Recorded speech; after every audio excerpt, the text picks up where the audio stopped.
Nifty mid cap എന്ന് കേട്ടിട്ടുണ്ടോ? അത് എന്താണെന്ന് ഒന്ന് സിമ്പിളായി മനസ്സിലാക്കാം.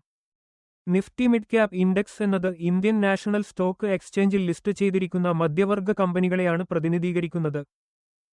ഇവ നിഫ്റ്റി 50യിലെ ഭീമൻ കമ്പനികളല്ല, പക്ഷേ ചെറിയ കമ്പനികളുമല്ല, വളർച്ചയിലായ rising stars ആണിവർ.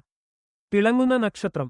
Finance, manufacturing, health care, IT തുടങ്ങിയ മേഖലകളിൽ നിന്നുള്ള വളരെയധികം കമ്പനികൾ ഇവയിൽ ഉൾപ്പെടുന്നു. നിഫ്റ്റി മിഡ് ക്യാപിന് വിവിധ വിഭാഗങ്ങളുണ്ട്. Mid cap 50, mid cap 100, mid cap 150 എല്ലാം വ്യത്യസ്ത മധ്യവർഗ കമ്പനികളെയാണ് ട്രാക്ക് ചെയ്യുന്നത്.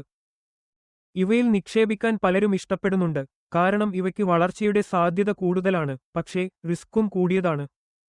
അതായത് നിഫ്റ്റി മിഡ് ക്യാപ് എന്ന് പറഞ്ഞാൽ നാളെയുടെ വലിയ കമ്പനികളെ ഇന്ന് കണ്ടെത്താനുള്ള മാർഗം തന്നെയാണ്. ഇതുപോലെ ലളിതമായ മാർക്കറ്റ് വിശദീകരണങ്ങൾക്കായി ഫോളോ ചെയ്യൂ R² മാർക്കറ്റ് ഇൻസൈറ്റ്സ്. മുന്നറിയിപ്പ്: ഈ വീഡിയോ പ്യോർലി വിദ്യാഭ്യാസ ആവശ്യങ്ങൾക്കായി മാത്രമാണ്. നിക്ഷേപം ചെയ്യുന്നതിനു മുമ്പ് നിങ്ങളുടെ സ്വന്തം റിസർച്ച് നിർബന്ധമായും ചെയ്യുക.